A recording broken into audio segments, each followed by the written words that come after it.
We're going to slow down on the sweet grass and the cedar for a bit, so those of you who have choking trouble. In June of 2015, I was standing at Oakerhater's gravesite at a small cemetery in Watanga. And I was surrounded by about 20 or more young people and older people from several different congregations who had gone there to participate in the Vacation Bible School. It was customary that we should gather there after each of our visits to have reminiscence about David and to have a prayer at his gravesite. And I looked around and saw that there was no one else to talk about him left but me, because the others who had previously done that had gone on. And so taking up the mantle of elder for the minute there, I began to tell his story briefly. And now, so here I am 10 years after that, 30 years since the first Vacation Bible School in Watanga that we participated in, and now I'm definitely the elder. I want to tell the whole story today, so it'll be a little bit longer, but I promise the first service managed to get through just fine without anyone falling asleep, so I think it'll be okay. It's a story in chapters, and so I'll mention the chapter title and then a bit underneath that, along with some quotes from David's journals. Warrior and Sundancer. David Pendleton Oakerhater, known as Oakerhater to his own people, was born in 1850, and he was a typical Plains Indians warrior, which means that he fought. Basically, that was his job. His role was to protect the people and fight for the people, as he says in one place, to go before you. And he did that. And he did a lot of what we would call raiding, capturing cattle, horses, and so forth, and fighting the cavalry. And he was also a part of the Battle of Adobe Walls. Some of you who know your history know about that, which was a huge act of bravery. It was pretty hopeless for the Indians to be able to make a difference there against the more modern weaponry, but they nevertheless threw themselves at it day after day. He was a part of that, so that gives you a flavor. So in this chapter, when you picture him, picture a 6'4" guy with giant hands and a really wonderful, beautiful, handsome, angled face on top of a horse with a spear and a bow and arrow. This is how we want to picture him in this part. He also was a Sundancer. Now, the Sundance took place already this year in the various parts of Oklahoma and other places where it's celebrated, usually at late July, early August. He was a Sundancer, which means he took part in this sacred ritual of the Cheyenne, Arapaho, Kiowa people, which is to fast from water and food for 4 days while dancing in the sun, while the tribe gathers around, usually eating and drinking and watching you do this. And what you're doing is that you're doing this on behalf of the people. You're entering into this suffering deliberately to do it for the people. And the idea is that by doing that, you create good medicine. And we would call that grace and mercy. But you create good medicine for the people. And that's where he gets his name, making medicine, which is what Oakerhater means, making medicine. And his signature is a little glyph which has that symbol on it that he used for a signature. So warrior Sundancer from 1850 until 1874, whenever he and about 80 other warriors were rounded up by the government forces and sent to Fort Sill in Lawton. And then when they get all of them together there, they shipped them by train car, meaning cattle car, flat car, to Florida in chains to be kept at Fort Marion there. It's a Spanish fort dating back to the 1500s. It was there that he began to associate with and be influenced by white people like Captain Pratt, his captor, and the family that would eventually become very involved in his life. Last name was Pendleton. And they'd come down there, believe it or not, even back in those days, to vacation in Florida. And the Indians there at the fort were quite the attraction because they would teach people how to make bow and arrow, and they did these beautiful ledger drawings, which you can now see on the website of the Smithsonian, but also the Oklahoma History Center, and some of them are on the walls at St. Crispin's Conference Center. Oakerhater was one of those ledger artists who used colored pencil to draw about their lives on ledger paper. So at this chapter, what we want to focus on, that he was a captive convert. Now, when I put those two together, it makes an interesting dynamic that oftentimes is lost on people. But if you think about someone who grew up on the plains, living in a teepee, butchering cattle and buffalo, going to war, and now he's been sent to the east, and all the way there he could see all these white people, millions of them, all the advances that the white people had, like steam locomotives and so forth, all the armory, the cannons and so forth. So he now sees what he's up against. He sees that this is an unstoppable movement that he's gotten involved in. And then he's imprisoned by people who befriend him in prison, teach him English, teach him to read the Bible and so forth. So what do we want to make of his conversion? I'll leave that question hanging. It was genuine. He was truly excited about his baptism. And he truly was committed to Christ, his captain, as he says.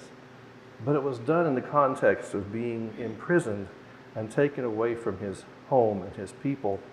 In fact, it was in this context that a few years later, his first wife and child died while he was in his training.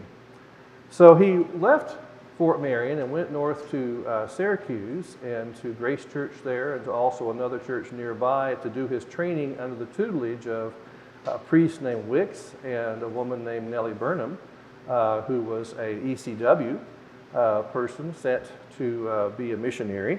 And she taught David Oakerhater and others, about 2 or 3 other fellows who were selected by Pratt to go and on with their education. It was during this context, like I said, where his wife and children had come up to visit him and died of illness while they were there. As soon as he was baptized, and he took the name David Pendleton Oakerhater to honor his sponsors, and he didn't use the Oakerhater part for a long time, just David Pendleton. He then was ordained deacon a year later, and then sent back to Oklahoma to the Darlington Agency.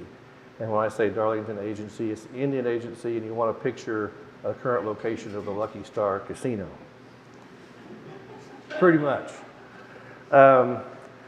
So he goes back there, and this part I want to call this chapter Our Indian. Now, a couple qualifications here. Indian is not a bad word. If you're in Watauga, that's what the native people there call themselves. And so if I call them Native Americans or indigenous people, they're going to call themselves Indians. And that's what he uses the term in his journals as well. Our Indian, meaning appropriated by white people to be someone they could show off to other people. Okay, to get there, I'll say that when he got there, he didn't do much ministry except for translating. So they didn't really entrust him with ministry so much as they allowed him to do various things. In fact, for a lot of time in his journal, he's unloading trucks or wagons at the agency, things like that. He also is an interpreter for Wicks when he goes out to preach and so on. And the main thing we want to draw attention to in this part of his life is that someone, probably Pratt or maybe Miss Burnham, had encouraged him to keep a journal. And in his journal, he is practicing his language skills. He's writing down addresses of people he wants to write to. One of those is Julia Chester Emery, who is the first head of the Women's Auxiliary, which we now call the ECW, and she actually sent money to Oakerhater through much of his ministry. So he corresponds with her. She's also in our calendar of saints. So he's surrounded by at least 3 other female saints in this story. He is interested in being able to account for what's going on in his life, too, in his journal. So he talks about his feelings. He talks about what he's doing. For example, this is how a journal entry might read. On Thursday morning of December the 10th, 1885, this morning early, I get up, I dress myself, I water the horses. I'm glad to sit by the table and write in my journal. It's a very nice day. I wish some work in my house, which I think I wish I'll do some work in my house. I am very glad to have my own little girl just born today, 2:30. And so here we have the birth of Mary Pendleton. The next day he writes, today in the peep of the day, which I love that term. I mean, it's when the sun peeps up over the horizon. In the peep of the day, I jump up and I am joy in my heart that makes me happy. My dear little girl, 1 day old. I am pleased.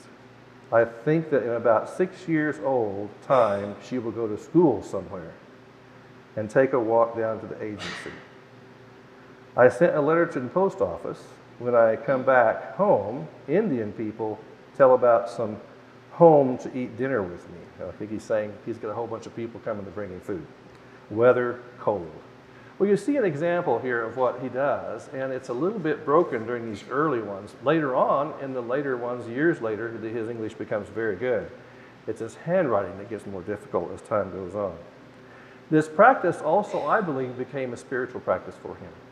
So, and he repeats this, I get up in the morning, I brush my hair, I wash my face, I sit at the table, I write in my journal. Right? He does that every morning. Then he goes out and oftentimes has to catch a horse that has gotten loose, and he has to catch his horse to ride down to where he wants to go. As our Indian, he was also an influencer. They didn't call him that back then. But he was popular enough that folks at Pine Ridge up north contacted him and asked him if he would come and be their Indian because they wanted to have one. You know, this is great, Oklahoma has one, can we have one too?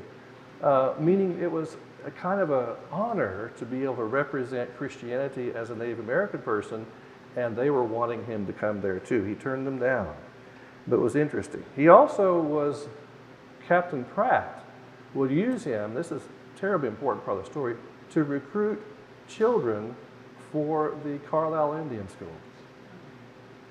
Captain Pratt opened that school with the help of the Pendleton family, and it's in the news lately because they have sent people to dig through the grave sites around the school and repatriate the bodies that are there of the children who died during that time they were at the school. So it's a hard thing to think about, but it's there in the journals that he actually recruited at that period of time in his life for Captain Pratt. The other thing that kind of shapes this part of his life is the fact that he came back to Oklahoma with another character named Paul Zotom, who was a Kiowa, I believe, and they placed him around Anadarko, and he fell away from the faith right away. And so Oakerhater was particularly sensitive to being loyal to his Christian life and not to participate in Native American ceremony, not to wear Native American clothing, to keep his hair cut, and all those things that would delineate him as being white. I'm not sure I can read all of this because it's really broken English, but on January the 11th in 1886, this is after his daughter has been born, he says some very wicked people take up and move. It's very bad. I don't want to move. My mother-in-law made me very sad. She does not want to live with me. And she accused him of being crazy. She says, you're a crazy man for being with these white people and worshiping their God. My dear poor mother-in-law say to me, I'm a crazy man. But I don't care what she says. I will stay with the white people. Well, this is interesting. Now, she kidnapped his wife and daughter and took them off to her camp. But that only lasted for about a week. And so a week later, he says that he's thankful because she brought his wife and his daughter Mary back home. Well, imagine that. Trying to hold your ground when your own mother-in-law is trying to kidnap your wife and daughter to take you away from this crazy man. Now, the time comes for this middle chapter of the book is called Integration of Cultures. I have to clarify, there is no book. People asked at the last service, where can I get the book? There is no book. I just am describing it this way. The integration of cultures comes next. And if you imagine this, that here is this person who has been formerly in India, and now he's way over here on the other side of the scale, right? He's moved way over here to white. And now the integration is, how does he bring this together? What's the events that bring about that coming together? And it's my opinion, and although that could be contested, that it happened around the death of his daughter. And she was 6 months old whenever she died of a fever. And he tells that story with great passion. Here's June the 3rd, the day before she died. Today in the morning I get up and wash my face and hands and comb my hair. I go down to the agency. I want some medicine for my little girl. I sit by the table. I eat my breakfast. I take a walk down to the agency. I come back home about noon. I write in my journal. Everybody asks me how my little girl is. I say, pretty sick. I don't think she'll get well anymore. And the next day, she dies. Now, in the meantime, Pastor Wicks, who has been his partner all this time, has gotten sick and gone back, which means at this point in his life, David Oaker's alone, is the only minister around. And so he gets the task of baptizing and burying his daughter. And it was a powerful thing for him. In fact, in his journal, I don't have a copy here of that, but he writes every day, the week after her death, there's nothing but the date for a week. He just wrote the date. He couldn't bear to even do his usual writing in his journal. Now, as time passes, he expresses his loneliness and his sorrow, and he's thinking about going to the Sundance. Remember, he used to be a Sundancer. So here, June 30th, which is late June, early July, today in the morning I saw Indian people moving to the medicine camp. I don't know whether I will go or not. I'm alone in my house. I'm a little lonesome. All the people have gone to the Sundance. Now, isn't that powerful? Here he is, grieving and missing the Sundance. He says that for 2 more days until one day he says, I ride about 3 miles down to the Cheyenne camp and I'm going to the medicine dance. He changes his mind. He doesn't participate, but he attends the medicine dance. So here is a guy who's beginning to bring together different parts of his life, seeing that he really needs his people himself in his time of grief. Now, during this same time, he begins to take on his own ministry, and he travels all over the Watauga, Kingfisher, Bridgeport, El Reno, Okarche, Canton, Fay area, Thomas, all over the area, and establishes what I call little preaching stations or little churches. They're sometimes in a tent, sometimes in an arbor, sometimes in someone's house. He celebrates at least 3 services on a Sunday morning and 1 in the afternoon.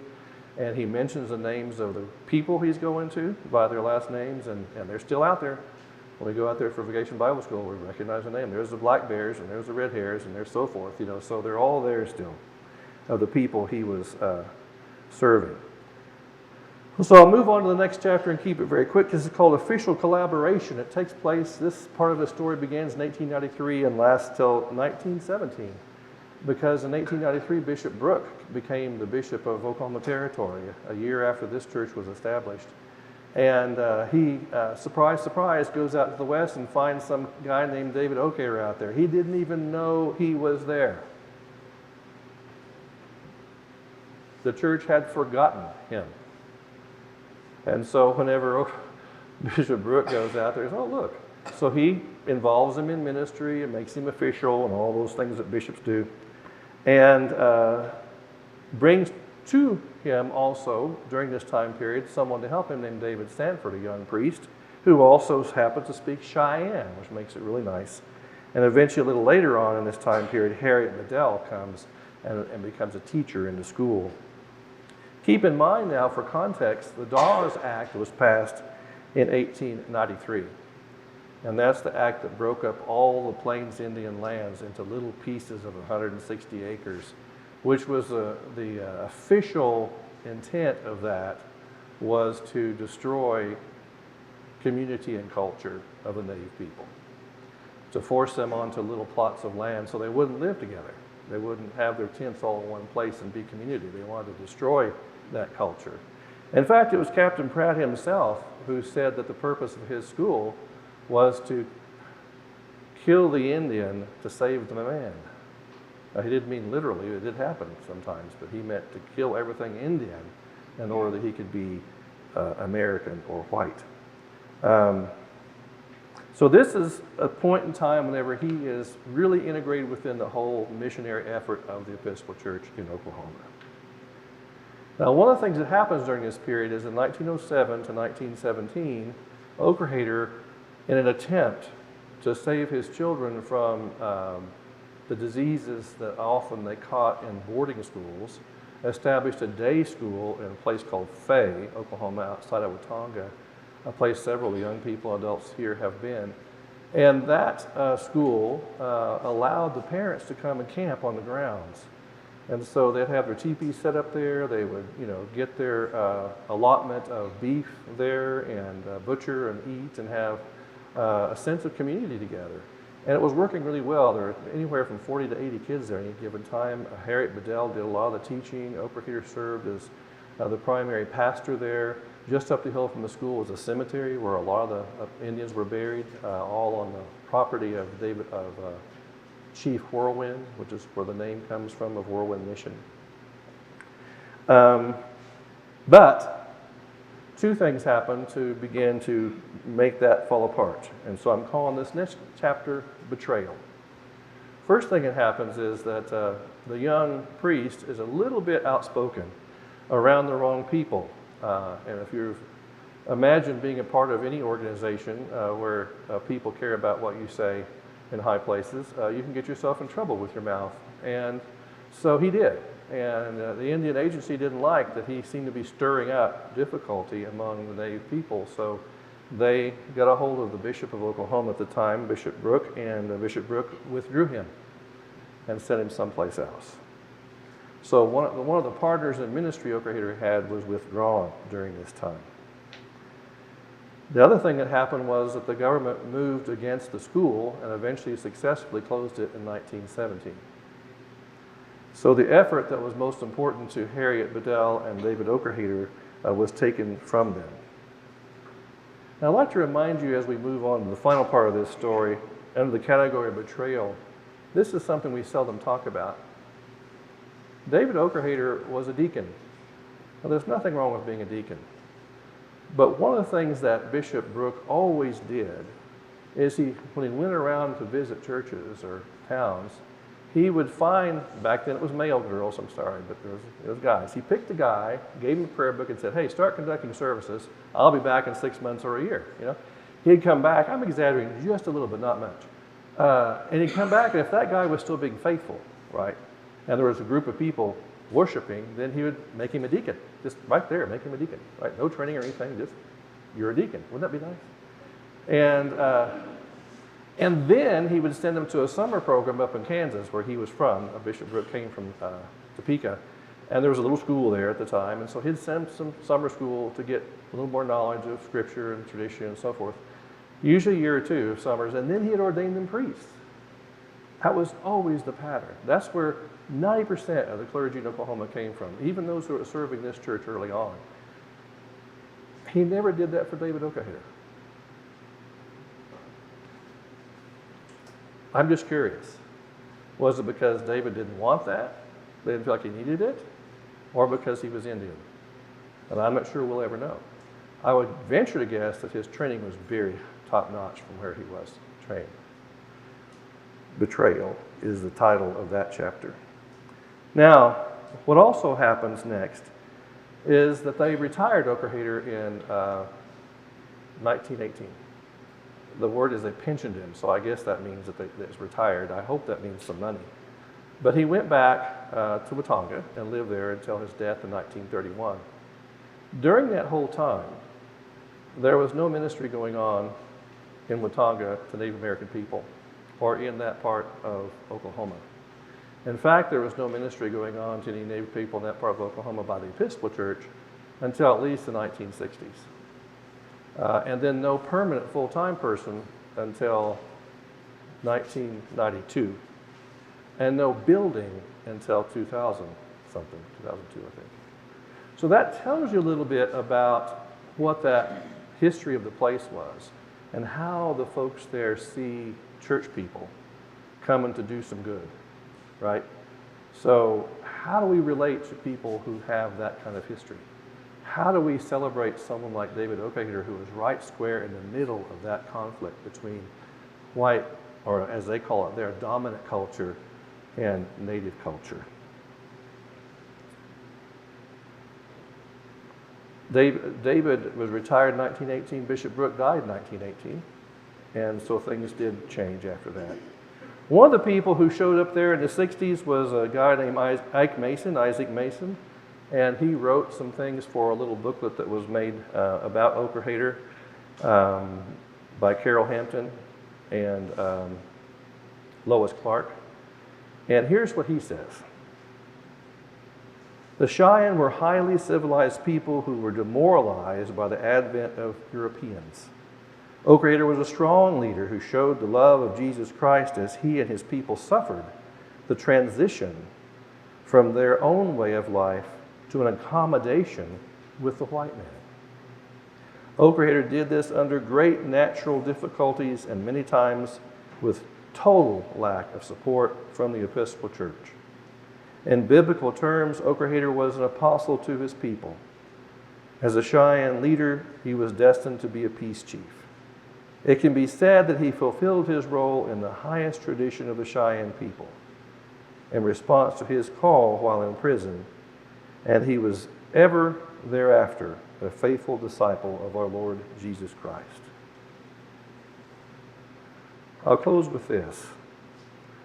I think that one of the things that Oakerhater must have seen, especially in the later days of his ministry, is the connection he had with Christ by being a Sundancer. A Sundancer suffers on behalf of the people. Their dancing is intended to create good medicine, grace, and mercy.